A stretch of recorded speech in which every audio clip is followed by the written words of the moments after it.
Hi student, मैं हूं रविंद्र और आप सभी का स्वागत है आपके पसंदीदा यूट्यूब चैनल एक्सपी क्लासेस में। स्टूडेंट, आज हम बात करेंगे इंटरमीडिएट बायोलॉजी का लेसन थर्ड या तीसरा चैप्टर आपका मानव जनन यानी ह्यूमन रिप्रोडक्शन।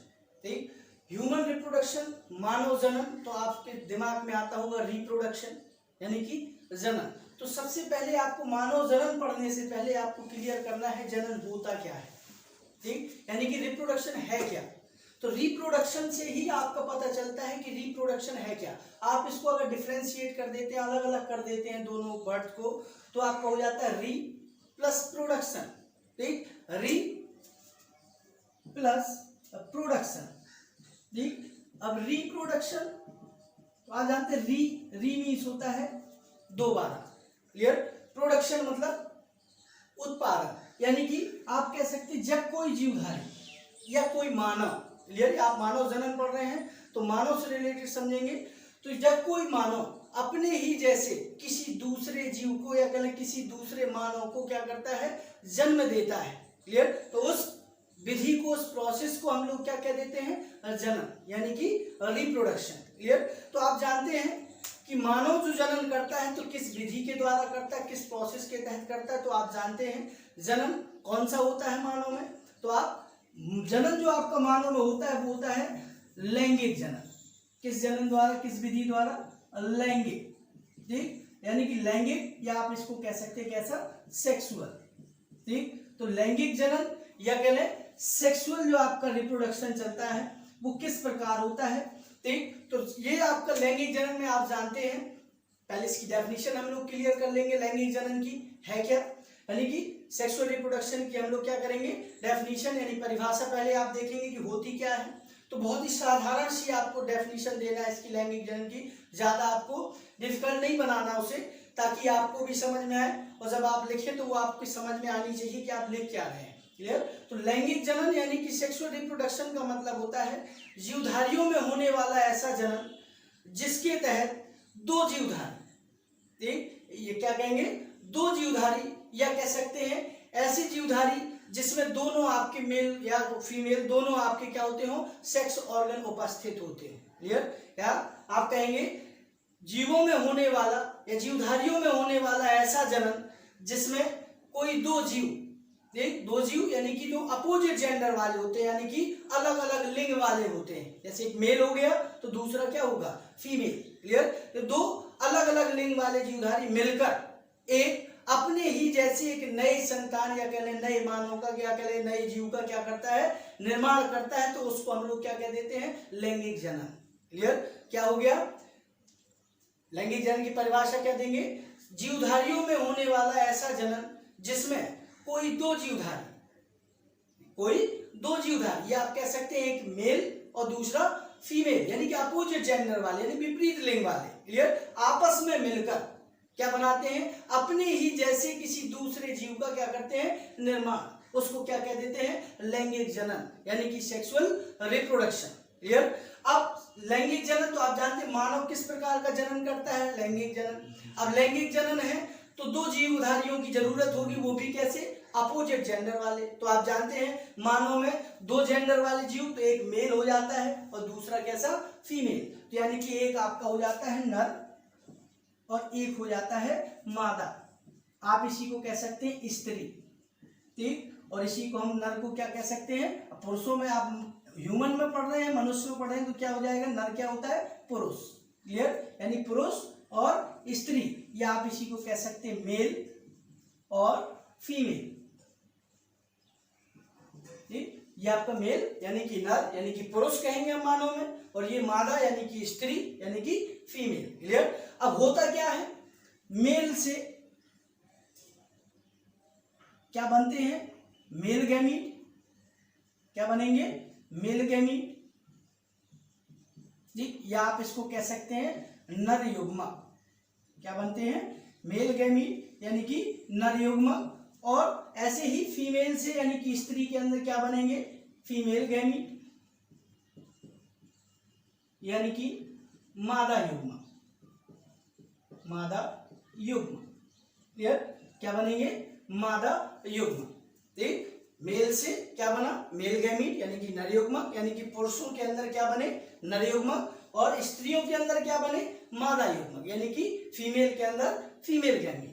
ठीक, अब किस प्रोसेस के तहत बनते हैं, तो आप जान रहे हैं ये दोनों क्या है, युग्मक बना रहे हैं। क्या बना रहे हैं, युग्मक यानी कि गैमीट। तो आप जानते हैं मेल से मेल गैमीट का बनना या फीमेल से फीमेल गैमीट का बनना, यानी कि नर से नर युग्मक का बनना, मादा से मादा युग्मक का बनना युग्मक जनन कहलाता है। क्या कहलाता है, युग्मक जनन, या आप कह सकते हैं इसको युग्मक जनन, या आप इसी को कह सकते हैं गैमीटोजेनेसिस।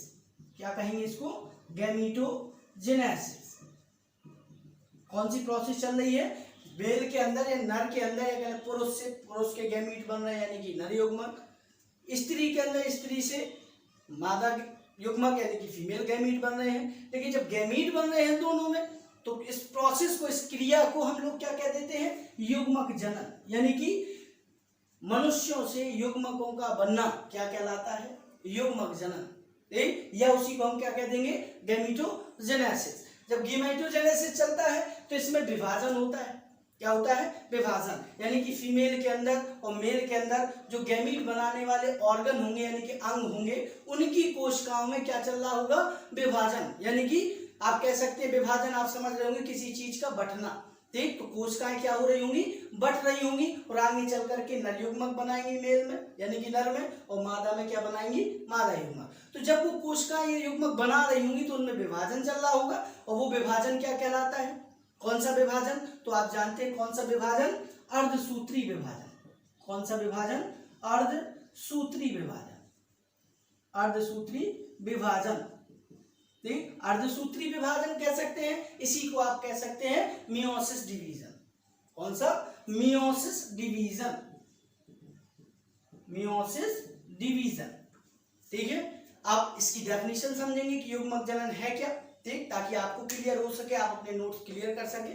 तो युग्मक जनन की डेफिनेशन क्या देंगे, नर या मादा के, ठीक, नर या मादा के, या कह मेल और फीमेल के। ठीक, कहां पर, मेल और फीमेल के, किनके अंदर, ऑर्गन्स के। तो आप इसको जो डेफिनेशन क्लियर जो देंगे आप युग्मक जनन की, तो आपको मेल और फीमेल, उसमें आपको तय नहीं करना, आपको लिखना है, आप मेल के लिए अगर बनाएंगे तो अलग देंगे डेफिनेशन, फीमेल के लिए बनाएंगे तो अलग देंगे। लेकिन अगर आप दोनों की बात करेंगे एक साथ, तो वो आपका क्या कहलाएगा, युग्मक जनन यानी कि गैमीटोजेनेसिस। तो गैमीटोजेनेसिस की डेफिनेशन कैसे देंगे, मनुष्यों के अंदर, ठीक, जनन कोशिकाएं, या कह लें जननिक उपकला की कोशिकाएं, जननिक उपकला यानी कि जर्मिनल एपिथेलियम, जो गैमीट्स बनाने वाले अंगों के अंदर जो लेयर पाई जाती है उसको क्या कह देते हैं, जर्मिनल एपिथेलियम या जननिक उपकला। ठीक, तो कह रहे मेल या फीमेल कह रहे हैं, मनुष्यों के अंदर लिख देंगे, मनुष्यों के अंदर जननिक उपकला की कोशिकाओं में, इसमें जननिक उपकला की कोशिकाओं में अर्धसूत्री विभाजन के फलस्वरूप, अर्धसूत्री विभाजन के फलस्वरूप क्या बनने की,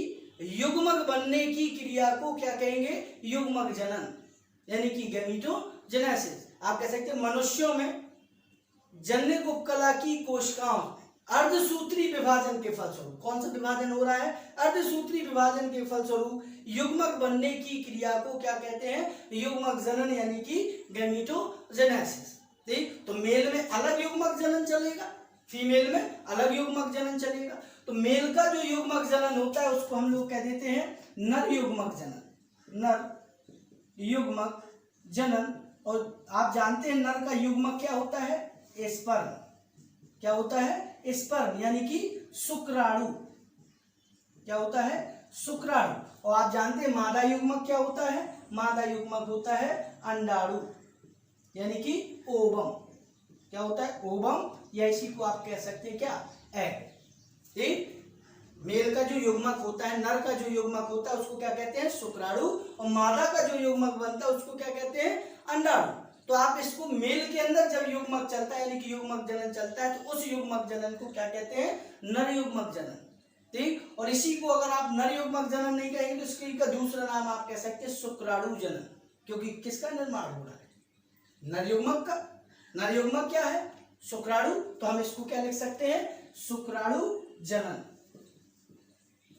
ठीक, और मादा से क्या बन रहा है, अंडाणु, तो आप इसको मादा युग्मक जनन भी लिख सकते हैं, या आप इसी को क्या लिख सकते हैं, अंडाणु जनन।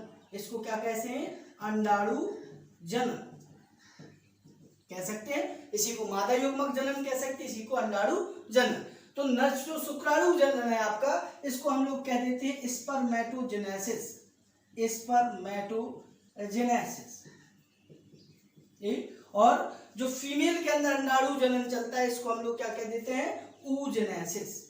क्या कहते हैं, ऊजेनेसिस।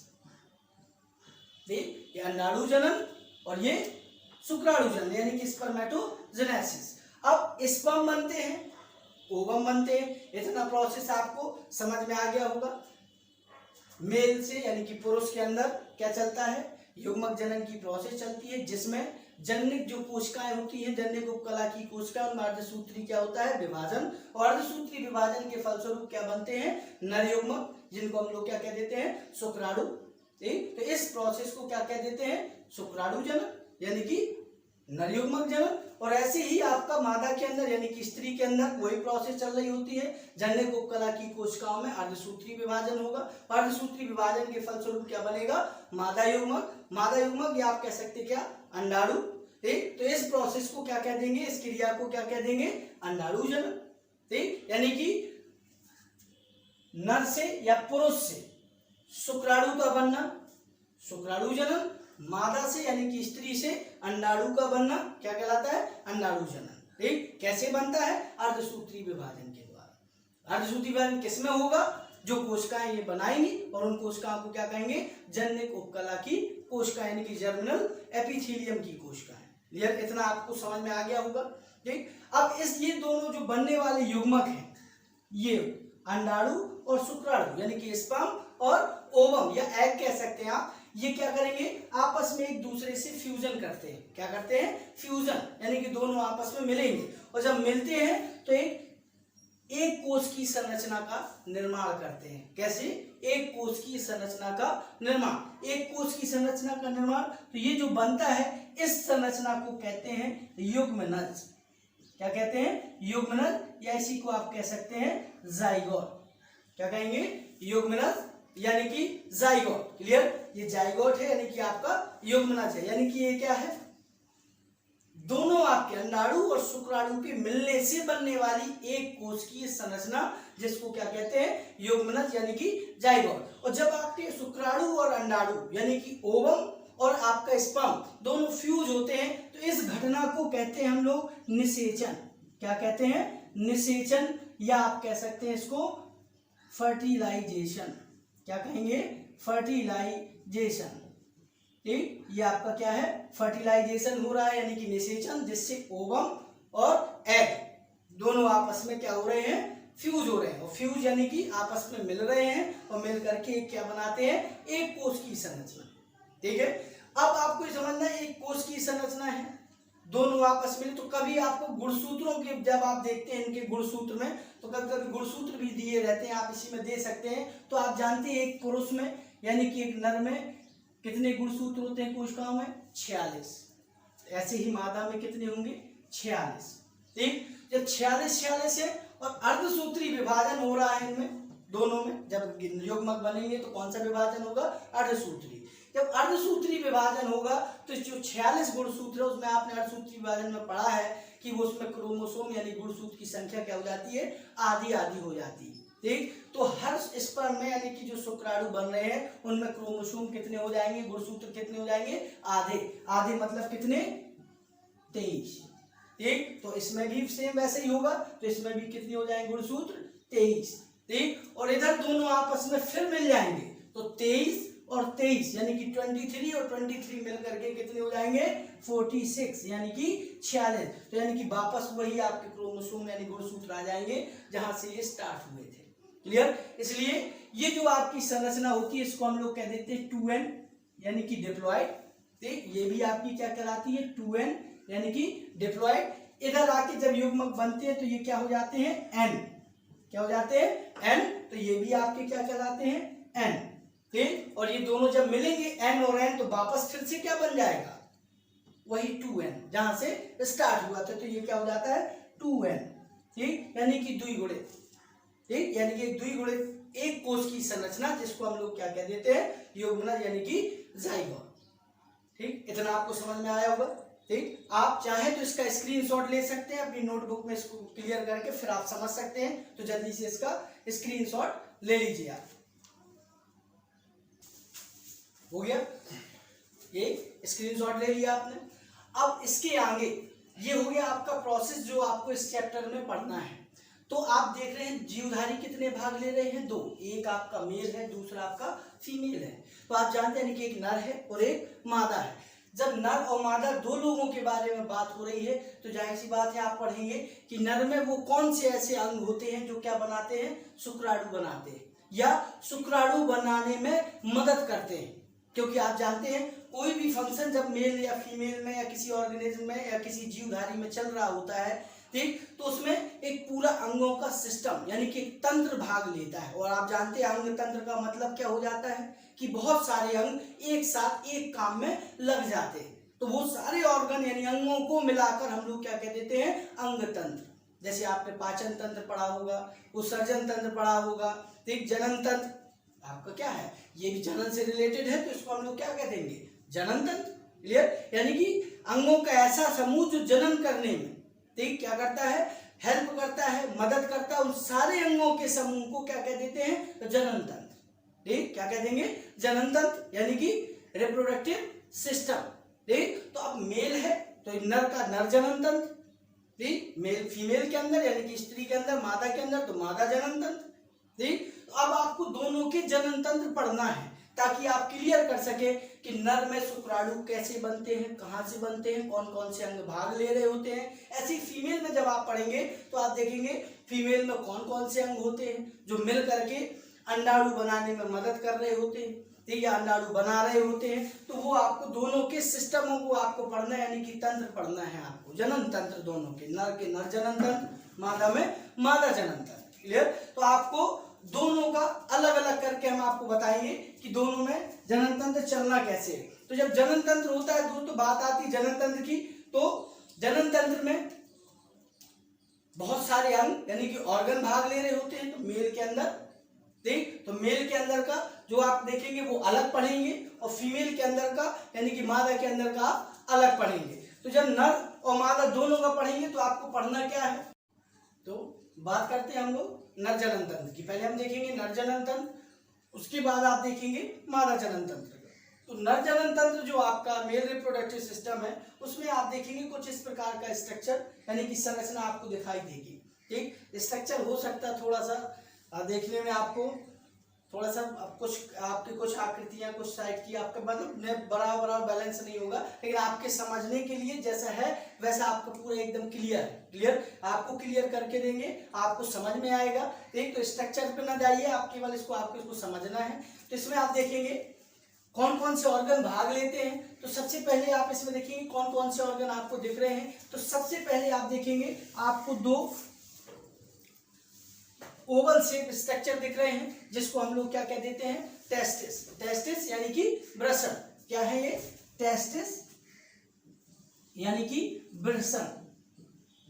ठीक, इसके बाद आप ऊपर जाएंगे तो आप देखेंगे इन वृषण को पीछे से कवर किए हुए एक संरचना, जिसको हम लोग कह देते हैं अधिवृषण। क्या कह देते हैं इसको, अधिवृषण, या हम लोग इसको कह देते हैं एपिडाइमिस। ठीक, ये दोनों में मिलेगी, ये आपका इधर और ये इधर। ये जो संरचना इनको कवर किए पीछे से ढके है, ये क्या है, एपिडाइडाइमिस यानी कि अधिवृषण। और अधिवृषण से आप देखेंगे ऊपर की ओर एक ट्यूबुलर स्ट्रक्चर यानी कि एक नलिका जैसी संरचनाएं ये आपकी ऊपर की ओर जा रही हैं। इनको हम लोग कह देते हैं शुक्रवाहिनियां। क्या कह देते हैं, शुक्रवाहिनी। शुक्रवाहिनी, ठीक, शुक्रवाहिनी, या आप कह सकते हैं इनको सेमिनिफेरस ट्यूब्यूल्स। क्या कहेंगे, सेमिनिफेरस ट्यूब्यूल्स। क्लियर, ये शुक्रवाहिनियां हैं यानी कि सेमिनिफेरस ट्यूब्यूल्स है। तो ये आपकी शुक्रवाहिनियां, ऐसे ही आपकी इधर पे साइड भी शुक्रवाहिनियां। ये दोनों शुक्रवाहिनियां जब जाकर के एक जगह पर मिलती हैं, ठीक, कहां से होकर, ये आपके यूटेरस से आपका जो आप कह रहे हैं जो ये आप ऊपर की ओर जो आप जैसे ही आप पे जाता है, तो ये जो यूरिनरी ब्लैडर होता है, ठीक, जहां पे यूरिन स्टोर होता है उस यूरिनरी ब्लैडर के ऊपर से होकर के फोल्ड होकर के नीचे आके एक साथ दोनों जिस स्थान पर खुलती हैं उस स्थान को कहते हैं स्खलन नलिका। क्या कह देते हैं? स्खलन नलिका, या इसी को हम लोग कह देते हैं, इस पॉइंट को जहां ये खुल रही हैं इसको कह देते हैं स्खलन नलिका, या इसी को हम लोग कह देते हैं एजाकुलेटरी डक्ट। क्या कह देते हैं? एजाकुलेटरी डक्ट। ठीक, इसके बाद जिस रास्ते से ये यहां से नीचे जा रही है, जो आप रास्ता देख रहे हैं नीचे तक, इस रास्ते को हम लोग कह देते हैं यूरेथ्रा। क्या कह देते हैं? यूरेथ्रा, या इसी को आप कह सकते हैं मूत्र मार्ग। क्या कहते हैं? यूरेथ्रा या मूत्र मार्ग। क्लियर? इसके बाद आप देखेंगे कि ये जो नीचे की साइड आप आ रही है, तो जो ट्यूबुलर स्ट्रक्चर है, आपको सिलेंड्रिकल स्ट्रक्चर दिख रहा है, आपको इस सिलेंड्रिकल स्ट्रक्चर को हम लोग क्या कह देते हैं? ये है आपको पेनिस। क्या है? पेनिस, जिसको हम लोग कह देते हैं शिश्न। क्या है? पेनिस यानी कि शिश्न, जिसके अंदर से होते हुए ये यूरेथ्रा बॉडी के कहाँ खुलता है? बाहर। ठीक, इसके बाद आप देखेंगे इस एजाकुलेटरी डक्ट्स के नीचे दोनों साइड आप देख रहे हैं, दोनों साइड जो आपको पाउच लाइक स्ट्रक्चर दिखाई दे रही है, इस पाउच लाइक स्ट्रक्चर को हम लोग क्या कहते हैं? इनको हम लोग कहते हैं शुक्राशय। क्या कह देते हैं इनको? शुक्राशय। शुक्राशय, इसको हम लोग कहते हैं सेमिनल वेसिकल। क्या कहते हैं?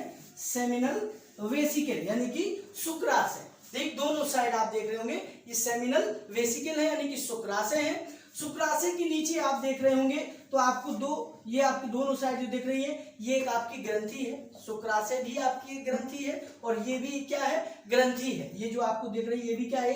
ग्रंथि है। और इस ग्रंथि को हम लोग कह देते हैं प्रोस्टेट ग्रंथि। कौन सी? प्रोस्टेट ग्रंथि, या इसी को आप कह सकते हैं प्रोस्टेट ग्लैंड। क्या कहेंगे इसको? Prostate gland. मैं पूरी लिख के दे रहा हूं इसका पूरा नाम, प्रोस्टेट ग्लैंड। ये क्या है? प्रोस्टेट ग्लैंड है। ठीक, उसके जस्ट नीचे आप आएंगे तो एक मटर लाइक स्ट्रक्चर दोनों साइड आपको दिख रही है, ये भी आपकी एक ग्रंथि है यानी कि ग्लैंड है। इसको हम लोग कहते हैं काउपर ग्लैंड, या इसी को कह देते हैं काउपर की ग्रंथि। क्या कह देते हैं? काउपर्स ग्लैंड, या इसी को कह देते हैं काउपर की ग्रंथि। इसी का दूसरा नाम होता है, इसी का दूसरा नाम भी होता है, तो इसका दूसरा नाम होता है बल्बो यूरेथ्रल ग्रंथि। ठीक, यानी कि बल्बो यूरेथ्रल ग्लैंड। ठीक, ये आपकी काउपर्स ग्लैंड। इसके बाद आप देखेंगे तो ये जो मैंने आपको बताया जो शिश्न होता है, ये शिश्न आपका 3 पार्ट में बटा होता है। जब आप इसके स्ट्रक्चर का अध्ययन करेंगे तो देखेंगे कि जो पेनिस आपको दिख रहा है लॉन्ग सिलेंड्रिकल साइड, यानी कि एक लंबा जो बेलनाकार संरचना आपको दिख रही है, ये 3 भागों में बटा होता है। पहला जो ऊपर वाला हिस्सा दिख रहा है इसको कह देते हैं शिश्न की जड़, यानी कि रूट ऑफ पेनिस। ये जो ऊपर का हिस्सा दिख रहा है आपका, जहां से पेनिस निकलता है बॉडी के बाहर लटक रहा होता है, यानी कि इस जड़ को, रूट को क्या कह देते हैं? रूट ऑफ पेनिस, यानी कि शिश्न की जड़। क्लियर? उसके बाद जैसे आप ले जाएंगे तो जो मिडिल का पार्ट आपको देख रहे हैं इसको हम लोग कह देते हैं बॉडी ऑफ पेनिस, यानी कि जो पेनिस है उसका बीच का काय, यानी कि काय भाग कह सकते हैं, बीच का मध्य भाग कह सकते हैं। उसके बाद जो नीचे आप देख रहे हैं फूला हुआ हिस्सा दिखाई दे रहा है, इसको कह देते हैं ग्लांस पेनिस। इसको क्या कह देते हैं? ग्लांस पेनिस, यानी कि शिश्न मुंड। ठीक, इसका शीर्ष भाग क्या कहलाता है? ग्लांस पेनिस, यानी कि शिश्न मुंड। इसके बाद ये जो आपने स्ट्रक्चर देखा तो इसमें आप देख रहे होंगे जो सेमिनिफेरस ट्यूब्यूल्स आपकी ये गई है ऊपर, ये दोनों साइड जहां से फोल्ड होकर आ रहे हैं, तो ये जो आपको स्ट्रक्चर दिख रहा है ये बैग लाइक स्ट्रक्चर, इस बैग लाइक स्ट्रक्चर को हम लोग कह देते हैं यूरिनरी ब्लैडर।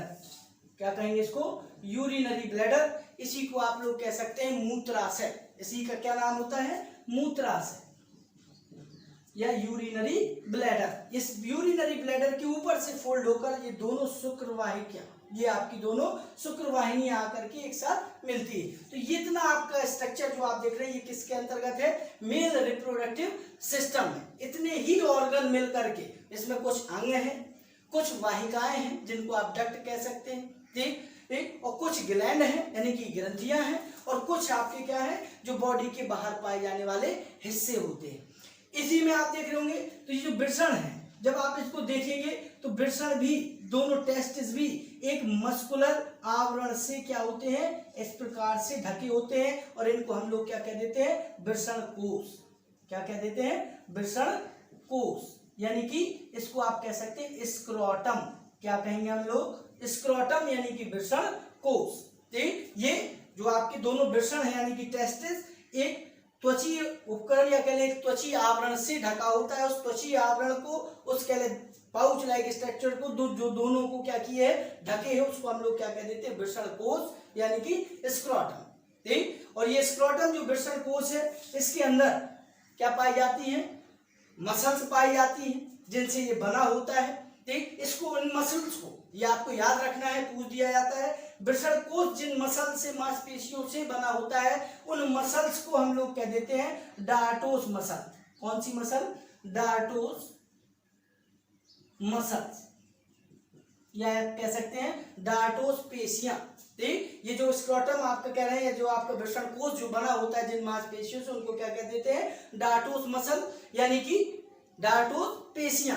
अब आप कहेंगे डार्टोस मसल्स क्या है, तो ये जो डार्टोस मसल है, ये टेम्परेचर से रिलेटेड होती, तापमान के प्रति संवेदी होती हैं। तो आपने देखा होगा, क्यों आप तापमान से संवेदी होती, तापमान से संबंधित होती हैं, क्योंकि इस टेस्टिस को, ठीक, दोनों साइड जो टेस्टिस आपको दिख रहे हैं, तो आप जानते हैं टेस्टिस से ही आगे चलकर अंदर क्या बनते हैं, स्पर्म, यानी कि शुक्राणु, जिसको आपने मेल गैमीट नाम दिया था। तो शुक्राणु जब टेस्टिस में बनेंगे, तो शुक्राणुओं को बनने के लिए बॉडी से, यानी कि जो आपके शरीर का तापमान है, उससे 2 से 3 डिग्री सेल्सियस कम ताप की आवश्यकता होती है। इसलिए ये जो आपका वृषण कोश है, ये बॉडी से कहाँ रहता है, बाहर, जिसके अंदर दोनों आपके टेस्टिस क्या होते हैं, स्टोर रहते हैं। अंदर दोनों आपके टेस्टिस जो आपको देख रहे हैं, ये दोनों इस वृषण कोश के अंदर ही स्टोर रहते हैं, और वृषण कोश बॉडी से कहाँ होता है, शरीर से कहाँ होता है, बाहर की ओर। क्लियर,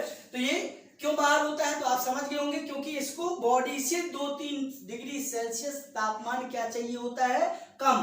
किस लिए, शुक्राणुओं को टेस्टिस के अंदर बनाने के लिए। ठीक है, कितना टेम्परेचर, 2 से 3 डिग्री सेल्सियस टेम्परेचर क्या चाहिए होता है, कम। ठीक, तो इसके लिए ये डार्टोस मसल जो होती है, तो आपने देखा होगा, होता क्या है, ये सर्दियों में जब टेम्परेचर कम होता है, तो ये जो मसल्स हैं ये सिकुड़ जाती है। ठीक, तो वृषण कोश कैसा हो जाता है, बॉडी के अंदर साइड धंस जाता है और छोटा हो जाता है। लेकिन जैसे ही गर्मी आती है, ठीक, तो ये जो आपके वृषण कोश है, ये टेम्परेचर बॉडी का कम हो जाने के कारण, ज्यादा हो जाने के कारण, सॉरी, ये क्या होता है, वृषण कोश नीचे की ओर लटक जाता है, यानी कि और थोड़ा बड़ा हो जाता है। ये किसके कारण सिकुड़ रहा होता है, फैल रहा होता है, इन डार्टोस मसल्स के कारण। किनके कारण, डार्टोस मसल, यानी कि डार्टोस पेशियों के कारण। ठीक, अब इसके बाद आप बात करेंगे, तो ये आपका वृषण कोश है। इसके बाद आपके ऑर्गन कौन कौन से आ गए, तो आप इसको थोड़ा सा एक बार रिवाइज कर लेंगे, पूरे स्ट्रक्चर को, पूरी संरचना को। तो सबसे पहले 2 टेस्टिस है, यानी कि एक जोड़ी टेस्टिस, यानी कि वृषण हो गए आपके। वृषण के ऊपर जो इनको पीछे भाग से कवर किए कॉमा लाइक स्ट्रक्चर जो बनती है, ये इस संरचना को क्या कहते हैं, अधिवृषण, यानी कि एपिडाइडाइमिस। उसके बाद अधिवृषण के ऊपर जाती हुई ये आप देख रहे होंगे, ये ट्यूबुलर स्ट्रक्चर, पाइप जैसी संरचना है, इनको क्या कह देते हैं, शुक्रवाहिनियां, यानी सेमिनिफेरस ट्यूब्यूल्स। और ये शुक्रवाहिनियां इस यूरिनरी ब्लैडर के ऊपर से आकर के, ऊपर से फोल्ड करके नीचे आती हैं। तो इस जहां पे एक जगह पर ये मिलती है, एक साथ खुलती हैं, इसको कह देते हैं स्खलन नलिका, यानी इजैकुलेटरी डक्ट। और इजैकुलेटरी डक्ट से, यानी स्खलन नलिका से एक लंबा रास्ता आप देख रहे हैं, ट्यूबुलर संरचना खुली हुई, ये अंदर, तो ये पूरी जो संरचना है, इसको हम लोग क्या कह देते हैं, इस रास्ते को कहते हैं मूत्र मार्ग। क्या कहते हैं, मूत्र मार्ग, यानी कि यूरेथ्रा। ठीक, उसके बाद आप देख रहे इसी मूत्र मार्ग के दोनों कुछ ग्रंथियां आपको दिख रही होंगी।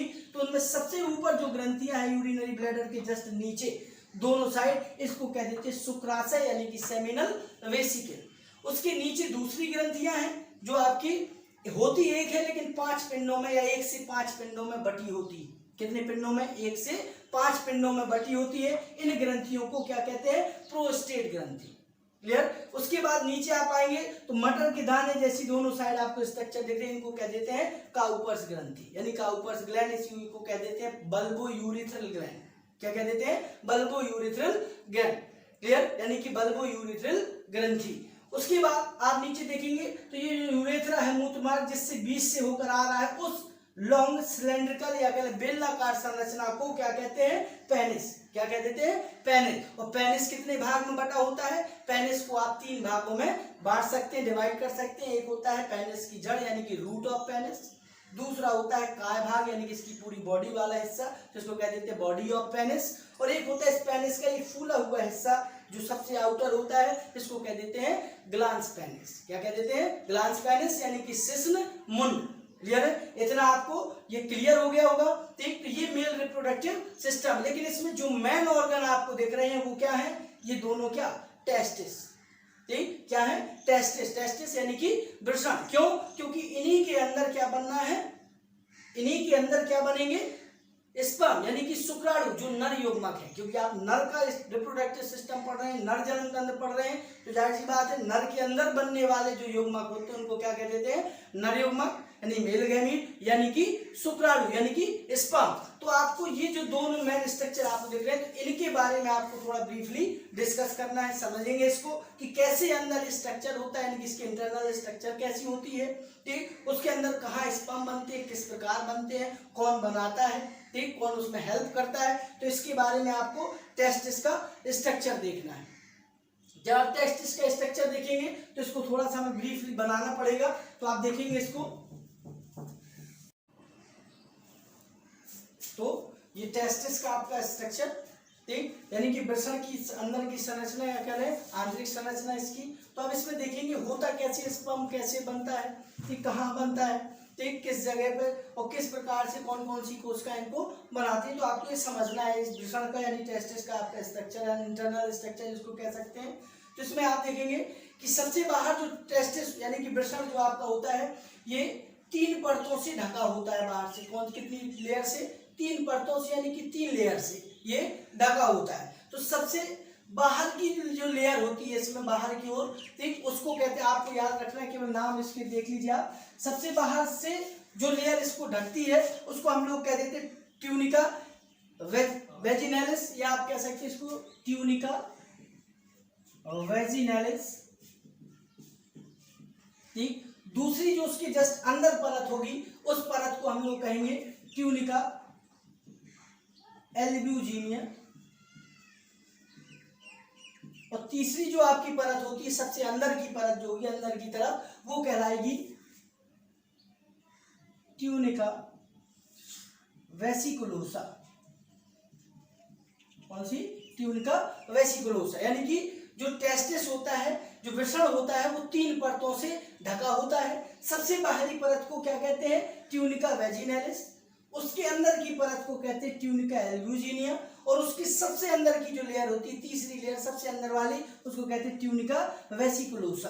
ठीक, क्या होती है, 3 परतें, 3 हो गया आपके नाम। तो ये आपको समझ में आ गया होगा कि ये जो टेस्टिस है ये 3 परतों से ढका होता है। उसके अंदर आप देखेंगे 3 परतों के अंदर तो आपको इस प्रकार के कई आपको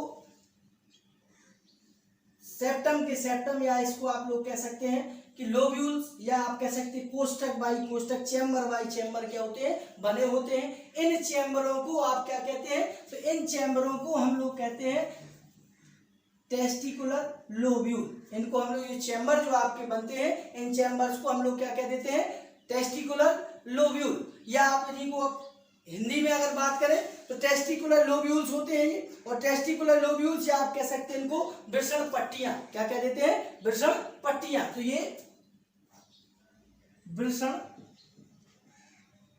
पट्टियां, या इन्हीं को हम लोग क्या कह सकते हैं, टेस्टिकुलर लोब्यूल।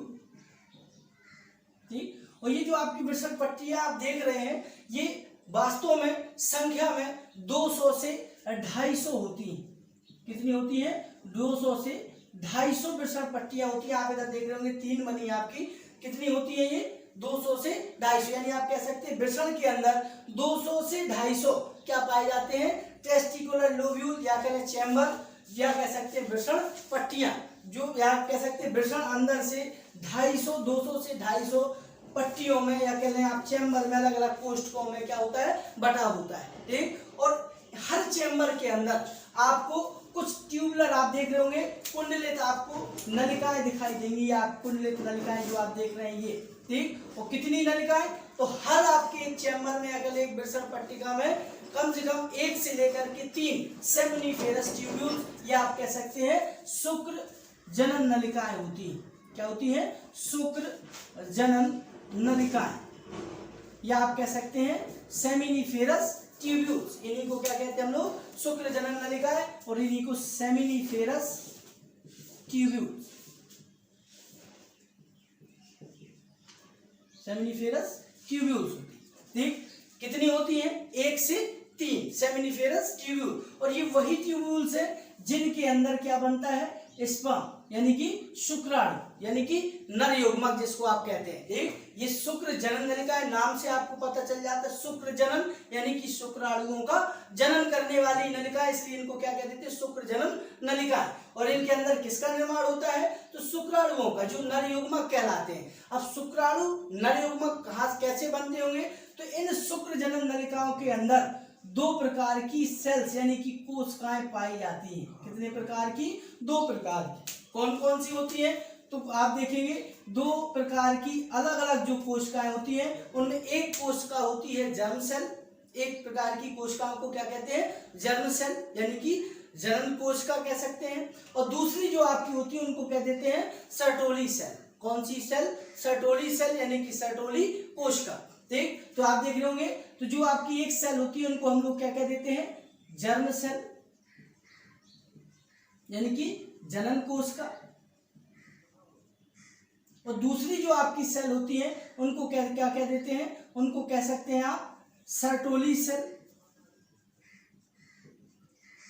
ठीक, यानी कि सर्टोली की कोशिका, ठीक। यानी कि सेमिनिफेरस ट्यूब्यूल्स यानी शुक्र जनन नलिका के अंदर 2 प्रकार की कोशिकाएं होती हैं। पहली जर्म सेल यानी कि जनन कोशिका, और दूसरी होती है सर्टोली सेल यानी कि सर्टोली कोशिका।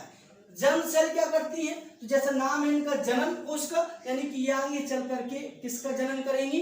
स्पर्म का, यानी कि शुक्राणु का। किसका? स्पर्म यानी कि शुक्राणु का। ये शुक्राणुओं का निर्माण करती है, यानी कि यही वो आपकी जर्म सेल है जो आपकी किसका निर्माण करती है? मेल गैमीट का, यानी कि शुक्राणु का, ठीक, यानी कि स्पर्म का। ये जो सर्टोली सेल होती है, दूसरी सेल आप कहेंगे इसका क्या काम है? तो सर्टोली सेल जो आप देख रहे हैं, ये कोशिकाएं इन बन रहे स्पर्म को यानी कि शुक्राणुओं को न्यूट्रिशन प्रदान करती है, यानी कि पोषण प्रदान करती है, कहते हैं उनका नरिशमेंट करती है, ठीक। यानी सर्टोली सेल बनने वाली शुक्राणुओं को क्या करते हैं? न्यूट्रिशन प्रदान करते हैं, यानी कि उनका नरिशमेंट करते हैं, पोषण देते हैं, ठीक। और इसके बाहर जब आप देखेंगे तो कुछ आपको खाली जगह दिख रही होगी। ये जो खाली जगह आप देख रहे हैं इनके इन ट्यूब्स के बीचों बीच और बाहर की तरफ ये जो आपका खाली जगह स्थान दिख रहा है, इन स्थान पर भी कुछ कोशिकाएं पाई जाती है, ठीक।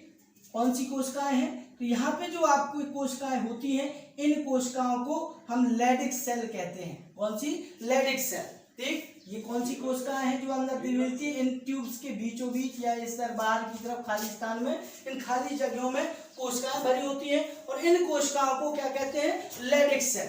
क्या कहते हैं इनको? इन कोशिकाओं को हम कह सकते हैं लैडिक कोशिका या लैडिक सेल, ठीक। आप कहेंगे लैडिक सेल क्या है, इनका क्या काम है? तो ये जो लैडिक सेल है आपकी, लैडिक की कोशिकाएं हैं, ये एक विशेष प्रकार के हार्मोन्स का स्रावण करती हैं। क्या करती हैं? विशेष प्रकार के हार्मोन्स का स्रावण, जिसको आप नर हार्मोन्स कहते हैं, ठीक, जो नर के अंदर होता है। और नर हार्मोन्स का मतलब, नर हार्मोन्स कौन सा होता है? तो नर हार्मोन्स जो आपका होता है उसको कहते हैं टेस्टोस्टेरोन, टेस्टोस्टेरोन, ठीक। इसी को हम लोग आप कह सकते हैं एंड्रोजन। क्या कहते हैं इसको? एंड्रोजन, यानी कि टेस्टोस्टेरोन भी कह सकते हैं आप या एंड्रोजन कह सकते हैं। काम क्या होता है इस एंड्रोजन का? तो आप जानते हैं नर हार्मोन से, तो ये मेल के अंदर मेल वाले कैरेक्टर बनाता है, यानी कि नर वाले लक्षण विकसित करता है, जैसे फेशियल हेयर यानी कि आपके चेहरे पर दाढ़ी मूंछों का उगना, ठीक, कंधे चौड़े हो जाना, ठीक, आपकी मसल्स मजबूत हो जाना, ठीक, और जो सेक्सुअल कैरेक्टर है वो डेवलप हो जाना, ठीक। ये काम कौन कर रहा होता है? ये टेस्टोस्टेरोन हार्मोन्स, जिसको हम लोग नर हार्मोन्स कहते हैं। कौन सी कोशिकाएं बनाती है, याद रखना है, टेस्टोस्टेरोन यानी कि एंड्रोजन उसी को कहते हैं। ये एंड्रोजन हार्मोन्स कौन बनाता है, लैडिक कोशिकाएं यानी कि लैडिक सेल। कहाँ होती है, तो आप देखेंगे जो टेस्टिस के अंदर जो ये चैम्बर है यानी कि लोब्यूल्स है, जिनको आप वृषण पट्टियां कहते हैं, वृषण पट्टियों के अंदर जो सेमिनिफेरस ट्यूब्यूल्स हैं आपकी यानी कि शुक्र जनन नलिकाएं, उनके बीचों बीच जो खाली जगह है या उसके बाहर की ओर ये जो खाली जगह है, इन जगहों पर पाई जाने वाली जो कोशिकाएं उनको कहते हैं लैडिक कोशिका यानी कि लैडिक सेल। और इन्हीं सेलों से क्या बनता है, टेस्टोस्टेरोन यानी कि एंड्रोजन हार्मोन, जिसको आप लोग नर हार्मोन्स कहते हैं, ठीक, जो नर के कैरेक्टर डेवलप करता है, बनाता है, ठीक है। इसके बाद यही आपका टेस्टोस्टेरोन जब जाता है अंदर सेमिनिफेरस ट्यूब्यूल के, तो ये सेमिनिफेरस ट्यूब्यूल्स के अंदर उपस्थित जो ये जर्म सेल है, इन जर्म सेल को शुक्राणु बनाने के लिए भी क्या करता है, प्रेरित करता है।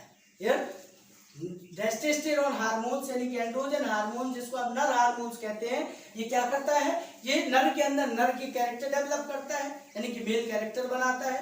और इसके साथ साथ ये सेमिनिफेरस ट्यूब्यूल्स के अंदर जाकर के क्या करता है, जो जर्म सेल शुक्राणु बना रही होती है उनको बनाने का क्या करता है, संकेत देता है, क्लियर, जिससे जर्म सेल क्या बनाना शुरू कर देती है, शुक्राणु यानी कि स्पर्म, ठीक। और फिर इसके बाद देखेंगे ये जो आपके स्पर्म होते हैं, वापस इसी स्ट्रक्चर में आते हैं आप, तो ये जो आपके स्पर्म होते हैं जो यहां बन रहे होते हैं, कहां बन रहे होते हैं स्पर्म, सेमिनिफेरस ट्यूब्यूल्स में। कहां बन रहे होते हैं, सेमिनिफेरस ट्यूब्यूल्स में। तो ये जो स्पर्म होते हैं आप देख रहे होंगे, ये स्पर्म जाकर के इस ट्यूब्स द्वारा कहां जा रहे होंगे, इस जगह पर, यहां से इस ओर ऐसे जाएंगे, मूव करेंगे, ठीक, हर एक टेस्टिकुलर सेमिनिफेरस ट्यूब्यूल से इधर। और ये जो ट्यूब्यूल्स आप देख रहे हैं, ये ट्यूब्यूल्स इधर जाकर के पतली पतली ट्यूब्यूल्स हर आपके लोब्यूल से जाकर, एक कोष्ठक से जाकर, चैम्बर से जाकर एक जाल बनाती है। क्या बनाती है आप देख लोगे, ये क्या है, ये पूरा एक जाल आपको दिख रहा है। इस जालक को क्या कह देते हैं, वृषण जालक। क्या कह देते हैं, वृषण जालक, या इसी को आप कह सकते हैं रेटेटेस्टिस।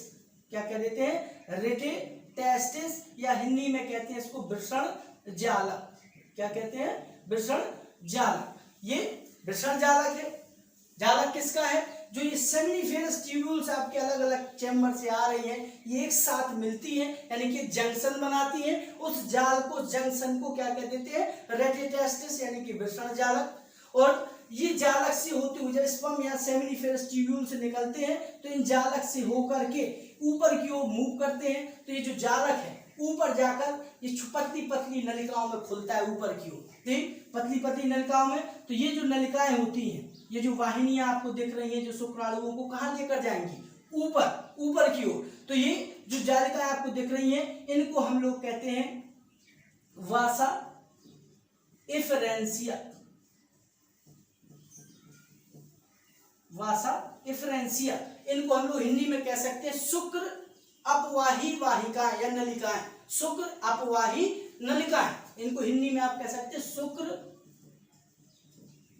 अपवाही नलिकाएं या वाहिकाएं आप कह सकते हैं। ये शुक्र अपवाही नलिकाएं, इनका काम क्या होता है, ये रेटेटेस्टिस में जो स्पर्म आए हैं, शुक्राणु आए हैं, इनको कहां लेकर जाएंगी, ऊपर, ठीक। अपवाही मतलब क्या होता है, जो ऊपर की ओर किसी चीज को ले जाता है उसको क्या कहते हैं, अपवाही। तो इस शुक्राणुओं को ऊपर की ओर ले जाती है। और इनकी संख्या आप देख रहे होंगे, इधर आपको कुछ ही दिखाई दे रही होंगी, लेकिन इनकी संख्या भी होती है, पूछा जाता है तो इनकी संख्या होती है 15 से 20। यानी कि ये जो रेटेटेस्टिस है, वृषण जालक, ये ऊपर 15 से 20 पतली पतली नलिकाओं के द्वारा ऊपर की ओर खुलता है। और इन्हीं नलिकाओं से ऊपर स्पर्म इधर से होकर के ऊपर की ओर जाते हैं और जाकर के एक बहुत ही क्वाइल ट्यूब में जाकर खुलता है। और जिस स्ट्रक्चर के अंदर ये ट्यूब है, इस स्ट्रक्चर को पूरे को जो कॉमा लाइक आपको दिख रहा है, तो आपको मैंने बताया था टेस्टिस के ऊपर जो कॉमा लाइक स्ट्रक्चर होता है उसे क्या कहते हैं, एपिडाइडाइमिस यानी कि अधिवृषण। क्या था, एपिडाइडाइमिस यानी कि अधिवृषण, जो आपने मेल रिप्रोडक्टिव सिस्टम के स्ट्रक्चर में देखा था, टेस्टिस के पीछे वाले हिस्से को जो कवर करता था कॉमा लाइक स्ट्रक्चर, इसको कह देते हैं एपिडाइडाइमिस यानी कि अधिवृषण। तो ये आपका एपिडाइडाइमिस है यानी कि अधिवृषण है। और यही अधिवृषण जो होता है इन कॉइल ट्यूब्स को लेकर के कहाँ जा रहा होता है, नीचे की ओर, और ये ट्यूब जा करके कहाँ खुलती है, ट्यूबुलर स्ट्रक्चर में। तो आपको पता है इस ट्यूबुलर स्ट्रक्चर को, इस नलिका को क्या कहते थे, इस नलिका को कहते थे वास डिफरेंस, जिसको आप कहते थे क्या, शुक्रवाहिका। क्या कहते थे इनको, शुक्रवाहिका, यानी कि वास डिफरेंस, यानी कि वो लंबी नलिकाएं जो आपकी यूरिनरी ब्लैडर से घूमकर फोल्ड होकर आती थी और स्खलन नलिका में खुलती थी, ठीक, जिनको आप कहते थे वास डिफरेंस। इन नलिकाओं को क्या कहते हैं, वास डिफरेंस।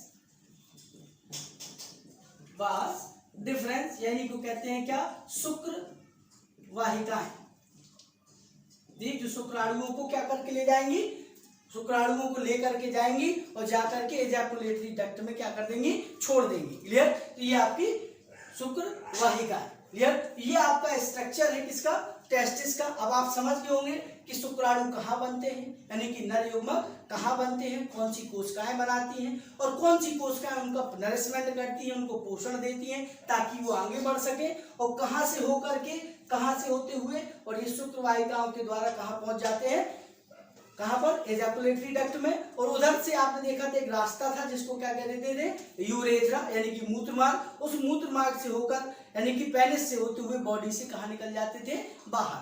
ठीक, क्लियर। तो ये आपका स्ट्रक्चर है। तो आप समझ गए होंगे स्पर्म का बनना किस प्रकार बनते हैं। अब बात करेंगे इसमें इनका जो रास्ता होता है, जो पथ होता है, इसमें कौन कौन सी चीजें मिलती हैं या कौन कौन सी नलिकाएं मिलती हैं। तो सबसे पहले आप देखेंगे ये सेमिनिफेरस ट्यूब्यूल्स है, यानी कि शुक्र जनन नलिकाएं। यहाँ पे स्पर्म बनते हैं, कौन बनाता है, जर्म सेल, जर्म सेल कह लें या आप कह सकते हैं जनन कोशिकाएं। ये शुक्राणु बनाती है अंदर, और इनके साथ जो दूसरी कोशिकाएं उसके अंदर साथ होती हैं आसपास, उनको कहते हैं सर्टोली सेल, ठीक, जो उनको क्या करती है, पोषण देती है। और ये सर्टोली सेल आगे चल करके इनको नरिशमेंट देती रहेंगी, और ये स्पर्म बन करके कहाँ की ओर मूव करते हैं, एक जाल के रूप में बाहर जो आते हैं, जो जाल बना होता है उन्हीं ट्यूब्यूल्स का, इसको क्या देते हैं, रेटिटेस्टिस, यानी वृषण जालक। वृषण जालक से होते हुए ऊपर की ओर, यानी कि वासेफ्रेंसिया, जिनको कहते हैं शुक्र अपवाही नलिकाएं, और इनकी संख्या कितनी होती है, 15 से 20। और ये ऊपर की ओर जब स्पर्म जाते हैं तो एक बहुत ही कुंडले या कहते हैं बहुत ही ज्यादा कॉइल ट्यूब्स नुमा संरचना से होते हुए, और ये जो ढके होता है इस पूरे स्ट्रक्चर को कॉमा लाइक को क्या कहते हैं, एपिडाइडाइमिस, यानी कि अधिवेशन। और यहाँ से होते हुए स्पर्म कहाँ जाते हैं, एक लंबी ट्यूब में या एक लंबी वाहिका में, जिसको कहते थे वास डिफरेंस, यानी कि शुक्र वाहिका है। क्लियर। तो ये आपका इस प्रकार से स्पर्म बनने के बाद बॉडी के कहाँ जाता है, बाहर जाएंगे। ये आपको वृषण का स्ट्रक्चर क्लियर हो गया होगा। अब आपने पढ़ा था कि टेस्टिस के अंदर सेमिनिफेरस ट्यूब्यूल्स की जो जर्मिनल एपिथेलियम सेल है, यानी कि जनन कोशिकाएं कह लें, जन्य उपकला कोशिकाएं कह लें, वो जब स्पर्म बनाती है, शुक्राणु बनाती है, तो इस प्रोसेस को क्या कहते हैं, शुक्राणु जनन। ठीक, तो आपको इसके बाद पढ़ना है शुक्राणु जनन होता क्या है। तो आपको थोड़ा ग्राफ की सहायता से समझना है कि शुक्राणु जनन कैसे होता है, कहाँ शुक्राणु बनते हैं, तो किस प्रकार से विभाजन होता है, कौन कौन सी कोशिकाएं बनती है, तो उसको आपके ग्राफ के जरिए समझना है ताकि आपको पूरी तरह से समझ में आ सके। ठीक, तो इसके लिए हम इस स्ट्रक्चर को देखेंगे। तो थोड़ा सा आपको डायग्रामेटिकली है, बिल्कुल सरल स्ट्रक्चर है, आपको एकदम क्लियर हो जाएगा, आपको पूरी तरह से समझ में आएगा कि बनता कैसे है।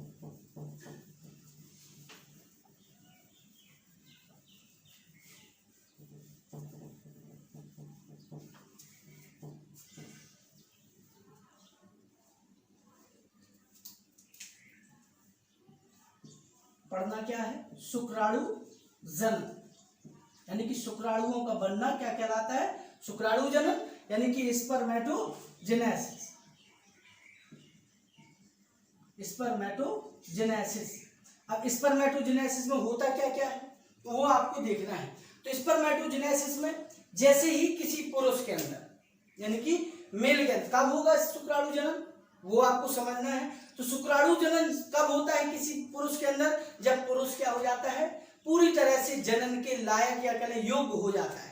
ठीक, तो जब कोई पुरुष या कहें जब कोई मेल चाइल्ड, यानी कि जो नर शिशु होता है, वो जब प्यूबर्टी प्राप्त कर लेता है, प्यूबर्टी मतलब होता है यौवन अवस्था प्राप्त कर लेता है, यानी कि 12 से 15 साल का या वर्ष का जब हो जाता है, तो इस एज को क्या कहते हैं, उसकी प्यूबर्टी टाइम कहते हैं, यानी कि वो इस समय क्या होता है, जनन करने के लायक हो जाता है। क्लियर, उसको कह देते हैं प्यूबर्टी। और जब वो प्यूबर्टी प्राप्त कर लेता है यानी कि जनन करने लायक हो जाता है तो उसके अंदर क्या चलने लगता है, शुक्राणु जनन, यानी कि उसकी टेस्टिस से क्या बनना शुरू हो जाते हैं, शुक्राणु यानी कि स्पर्म, जिसको आप मेल गैमीट कहते हैं। कैसे बनेंगे वो आपको समझना है। तो आपको समझना कब होता है, जब किसी मेल चाइल्ड में क्या आ जाती है, प्यूबर्टी आ जाती है। क्या आ जाती है, प्यूबर्टी, यानी कि जब वो जन्म करने लायक हो जाता है उसको कह देते हैं प्यूबर्टी स्टेज। अब जन्म कैसे होगा, तो आप जानते हैं शुक्र जनन नलिकाओं के अंदर क्या होती है, जर्म सेल।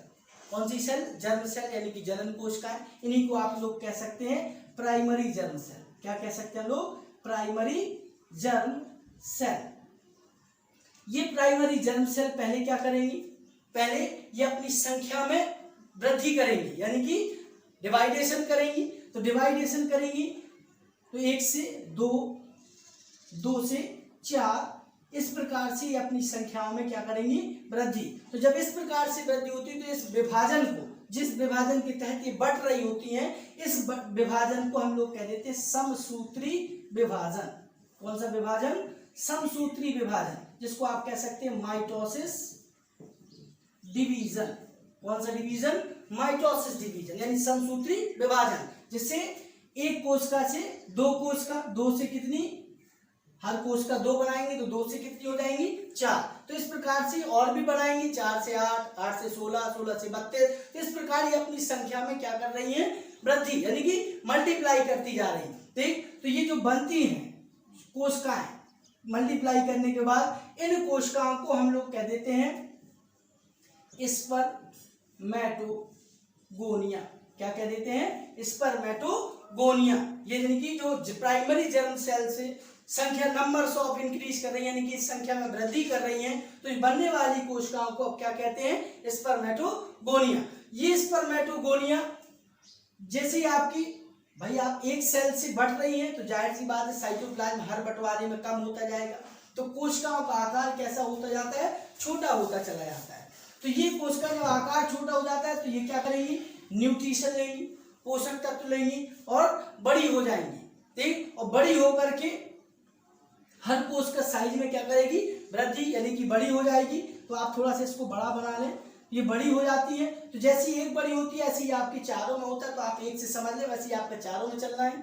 तो ये बड़ी हो जाती है और जैसी ही बड़ी होती है तो इसको हम लोग कह देते हैं प्राइमरी स्पर्मेटोसाइट।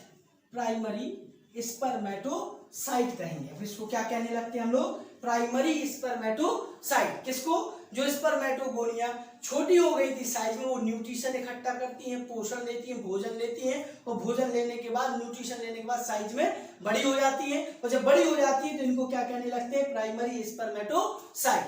अब ये प्राइमरी स्पर्मेटोसाइट में आगे चल करके क्या होगा, ये अर्धसूत्री विभाजन, क्योंकि आपने शुक्राणु जनन में पढ़ा था और अंडाणु जनन पढ़ा था कि जनन कोशिकाओं में या जर्मिनल एपिथेलियम की कोशिकाओं में अर्धसूत्री विभाजन के फलस्वरूप शुक्राणु बनने या अंडाणु बनने की क्रिया को युग्मक जनन, यानी कि शुक्राणु जनन या अंडाणु जनन कहते हैं। तो अब अर्धसूत्री, आप कहीं यहाँ तो समसूत्री विभाजन हो रहा है, अर्धसूत्री कहीं आया नहीं है, तो अर्धसूत्री।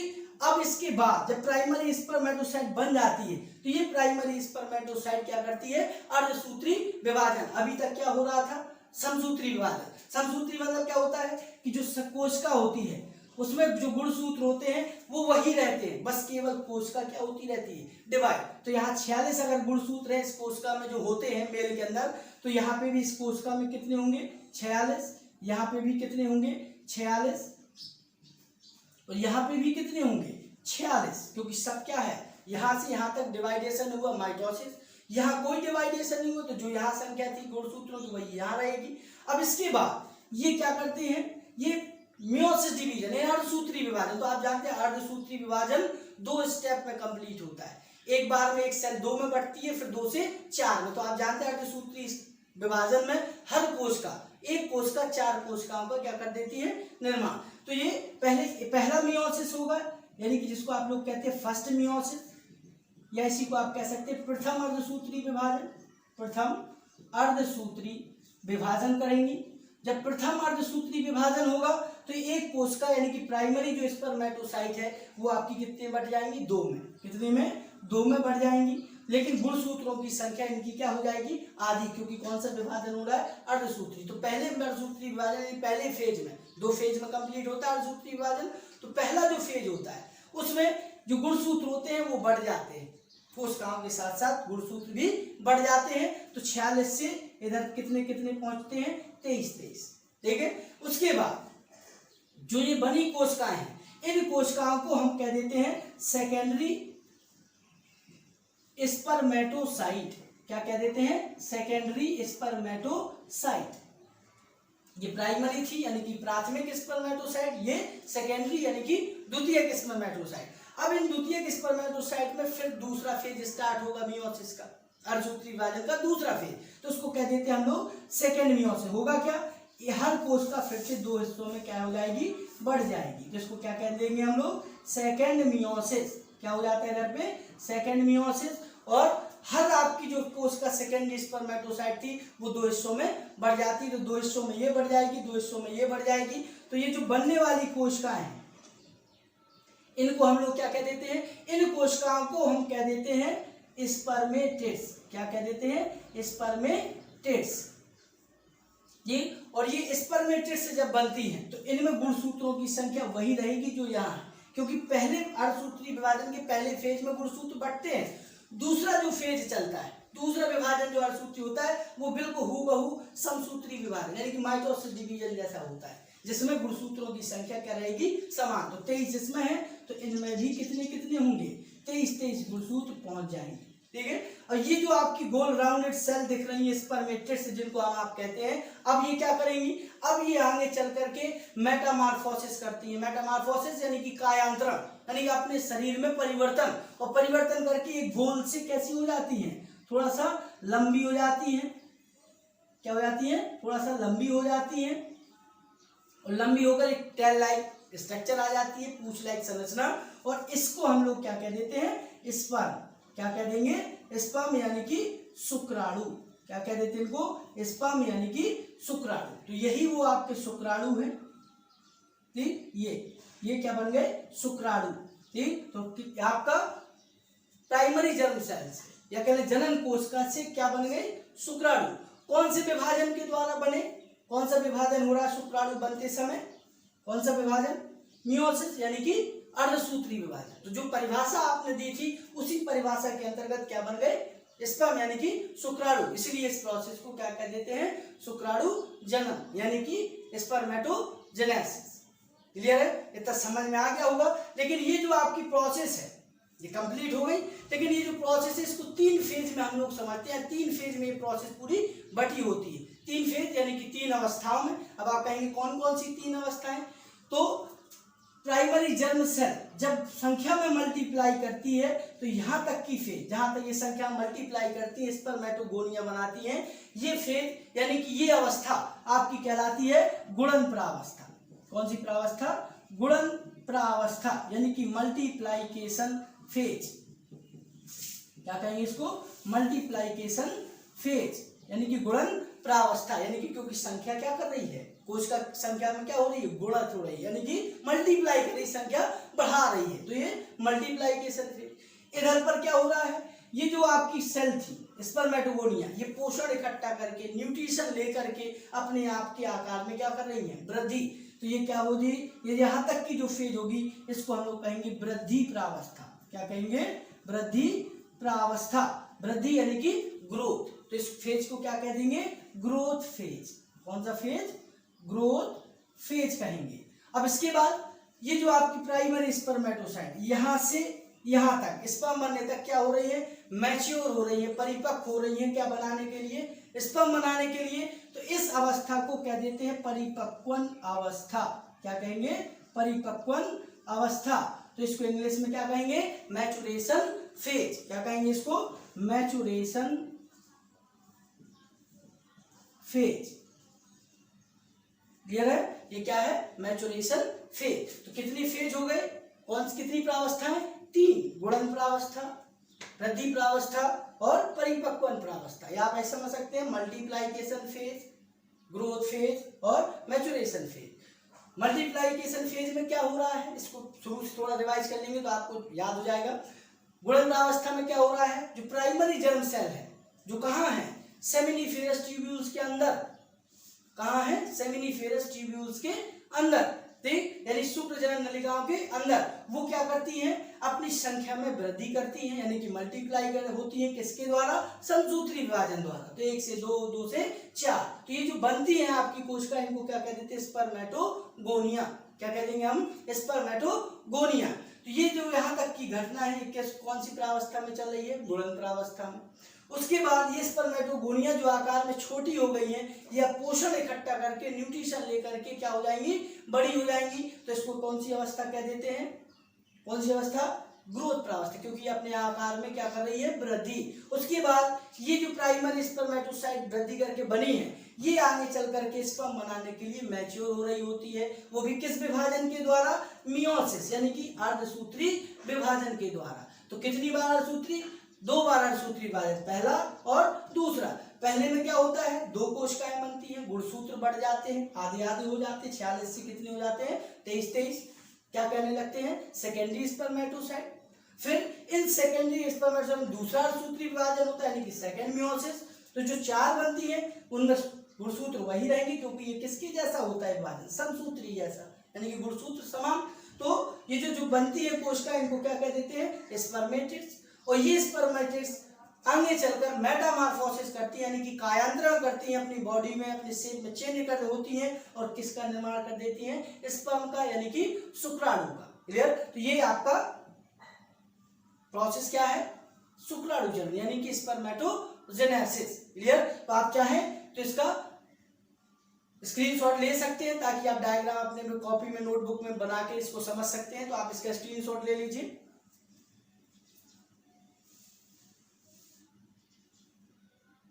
तो ये आपका शुक्राणु जनन, यानी कि पूरा स्पर्मेटोजेनेसिस प्रोसेस क्लियर हो गई।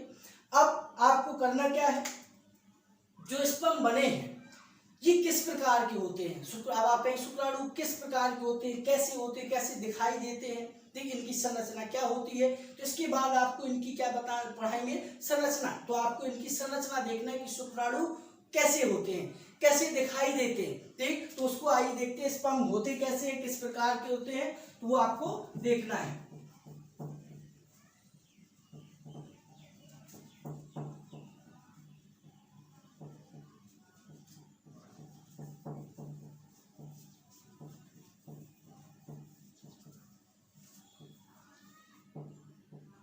चलिए देखते हैं स्पर्म किस प्रकार से होते हैं।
तो ये आपका स्ट्रक्चर किसका, स्पर्म का, यानी कि शुक्राणु का, यानी कि स्ट्रक्चर ऑफ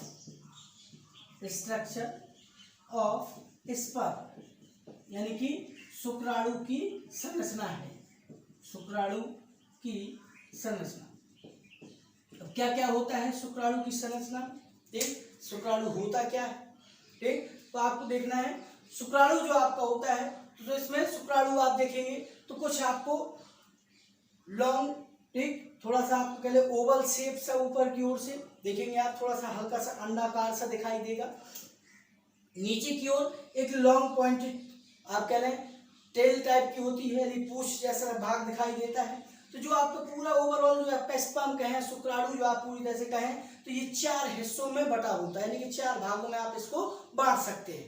ठीक, कौन कौन सी 4 भाग होते हैं इसके, तो आपको देखना है। तो सबसे पहला आपका जो भाग है, तो ये आपका जो हिस्सा दिख रहा है आपको, ये हिस्सा, इसको हम लोग कह देते हैं हेड पार्ट। इस हिस्से को हम लोग कह सकते हैं, यहाँ तक के हिस्से को हेड, यानी कि इसको हम लोग कह देते हैं शीर्ष भाग।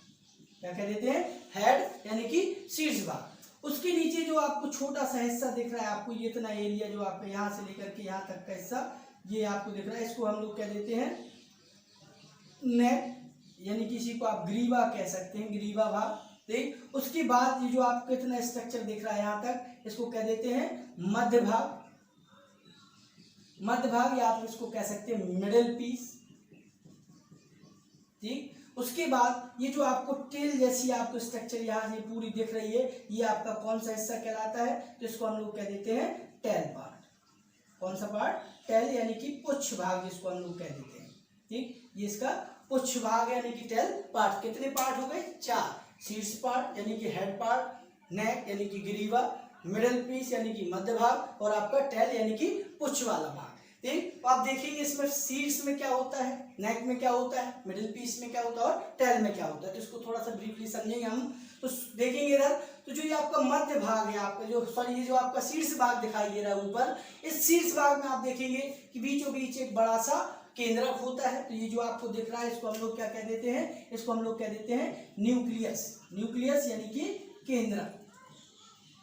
केंद्रक के ऊपर की ओर आप देखेंगे तो हल्का सा टोपी जैसी आपको ये संरचना आपको दिखाई दे रही है। इस टोपी जैसी संरचना को हम लोग क्या कह देते हैं, अग्रपिंडक। क्या कह देते हैं इसको, अग्रपिंडक, यानी कि इसको हम लोग कहते हैं एक्रोसोम।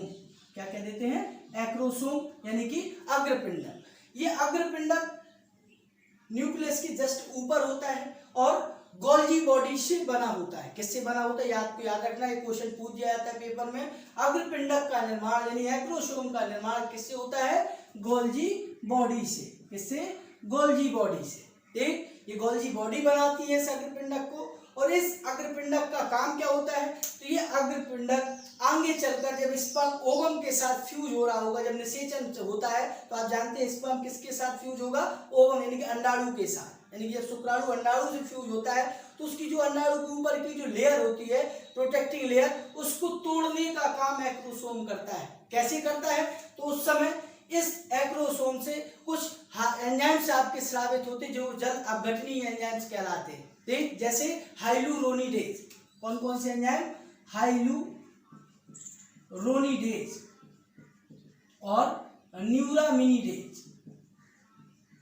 ठीक, जैसे कुछ एंजाइम ये एक्रोसोम क्या करता है, स्रावित करता है, जो ओवम के ऊपर अंडाणु के ऊपर की प्रोटेक्टिव परत को यानी सुरक्षात्मक आवरण को क्या कर देता है, तोड़ देता है। क्लियर, यानी कि ये जो अग्रपिंडक, इसका काम इतना है कि निषेचन के समय ओवम के ऊपर की लेयर को क्या कर सके, तोड़ सके और उसके साथ जाकर के फ्यूज हो सके। ठीक है, उसके बाद आप देखेंगे दूसरा भाग आता है जिसको हम लोग कह देते हैं नेक भाग यानी कि ग्रीवा। तो ये छोटा सा भाग होता है जो शीर्ष भाग को मध्य भाग से क्या कर रहा होता है, जोड़ रहा होता है। जैसे हम अपनी गर्दन की बात कर ले, ग्रीवा मीन्स क्या होता है, गर्दन, जो हमारे सर को धड़ से या कह इस वाले एरिया से क्या करती है, जोड़ती है, जोड़ के रखती है। तो वही आपका छोटा सा हिस्सा, इसमें होता क्या है, इसमें तारक केंद्र होता है यानी कि सेंट्रियोल। देख, वो भी तारक केंद्र दो हिस्सों, दो प्रकार के होते हैं। एक होते हैं समीपस्थ तारक केंद्र जो इस वाले भाग में होता है, ये आप देख रहे हैं, ये आपका क्या है, समीपस्थ तारक केंद्र। समीपस्थ या इसी को कह देते हैं प्रॉक्सिमल, प्रॉक्सिमल सेंट्रियोल। क्या है ये, प्रॉक्सिमल सेंट्रियोल है, यानी कि समीपस्थ तारक केंद्र। इसको क्या कहेंगे, समीपस्थ तारक केंद्र। ठीक, और इसके बाद जैसे ही आप नीचे आएंगे तो दूसरा आपका तीसरा हिस्सा मिलता है मध्य भाग यानी कि मिडिल पीस। इसमें क्या होता है, तो आप देखेंगे इस हिस्से में, जो आपके यहाँ तक का हिस्सा आपको दिख रहा है, यहाँ से यहाँ तक का हिस्सा, इस हिस्से में आप देखेंगे कि कि दूसरा तारक केंद्र आपको दिखाई देगा, ये आपको दिख रहा है, ये दूसरा तारक केंद्र, ये आपका कहलाता है दूरस्थ तारक केंद्र। एक समीपस्थ, एक दूरस्थ। तो दूरस्थ यानी कि इसको हम लोग कह देते हैं डिस्टल सेंट्रियोल। कौन सा? डिस्टल सेंट्रियोल, यानी कि दूरस्थ तारक केंद्र। क्या कहेंगे इसको? दूरस्थ तारक केंद्र। एक समीपस्थ है और एक दूरस्थ है। ये दूरस्थ तारक केंद्र है आपका, क्लियर? ये दूरस्थ। इसके बाद ये दूरस्थ तारक केंद्र इस मिडिल पार्ट पर क्या बनाता है? नीचे की ओर एक धागेनुमा संरचना बनाता है। ये नलिकाएं पतली पतली आपकी दिख रही है, धागेनुमा संरचना है। इसको कह देते हैं, ये जो आगे जाकर के एक साथ इकट्ठे होकर ये देखो ये टेल के बीचों बीच संरचना जा रही, धागेनुमा संरचना, इसको कह देते हैं एक्सियल फिलामेंट। क्या कह देते हैं? Axial filament. क्या कह देते हैं? इसे हम लोग कह सकते हैं अक्षीय तंतु। क्या कहेंगे इसको? अक्षीय तंतु। ये अक्षीय तंतु है, यानी कि एक्सियल फिलामेंट है। इस एक्सियल फिलामेंट के अलावा देखिए आप दोनों तरफ आप देख रहे होंगे इधर पर, तो ये आपकी माइटोकॉन्ड्रिया है। ये क्या है? माइटोकॉन्ड्रिया है, जो एकांतर क्रम में यानी अल्टरनेट क्रम में लगी हुई है, ठीक। और इसीलिए इस एरिया को स्पर्म का पावर हाउस कहा जाता है। क्या कहा जाता है? स्पर्म का पावर हाउस। क्यों? क्योंकि ये स्पर्म को जो एनर्जी होती है, तो आप जानते हैं एनर्जी कहाँ बनती है? माइटोकॉन्ड्रिया में। तो स्पर्म को जो एनर्जी चाहिए होती है मूवमेंट के लिए, गति करने के लिए, वो एनर्जी कहाँ से मिल रही होगी उसको? इन माइटोकॉन्ड्रिया से, यानी कि कौन से हिस्से से? मध्य भाग से। इसलिए मध्य भाग को क्या कहा जाता है? स्पर्म का पावर हाउस। ये अब इसके बाद जैसे आप नीचे आते हैं, ठीक, तो ये जो आप ऊपर देख रहे हैं ये पतली नलिकाएं, इनका जो क्रम होता है लगने का, ये जो दूरस्थ तारक केंद्र से जो नीचे की ओर ये धागे जैसी संरचनाएं निकली हैं, जो आगे चलकर एक्सियल फिलामेंट बना रही हैं, ये संरचना जो होती है, इनका जो कॉम्बिनेशन होता है, क्रम होता है, वो 9+2 का होता है। यानी कि 9 एक साथ और 2 एक साथ, यानी कि 9+2 के रेशियो में ये इस प्रकार से धागेनुमा क्या बनाती है? संरचनाएं। ये आपका जो आगे चलकर क्या बना लेती है? Axial filament. अब बात आती है पुच्छ वाले भाग की, यानी कि टेल वाला पार्ट। तो जो टेल वाला पार्ट है, ये क्या करता है? ये टेल वाला पार्ट आपका, ये देख रहे होंगे ट्यूबुलर स्ट्रक्चर, ये स्पर्म को मोशन प्रदान करने के लिए चक्कू की तरह कार्य करता है। जैसे आप मछलियों में फिन पाए जाते हैं, ठीक, उसी प्रकार ये, ताकि ये आगे की ओर मूव कर सके इसे हिलाते हुए, ठीक। और इसके बीचों बीच आप देखेंगे कि एक पतला धागेनुमा संरचना, जिसको आप क्या कहेंगे? एक्सियल फिलामेंट पाया जाता है। ऊपर से लेकर के लास्ट तक ये रहता है।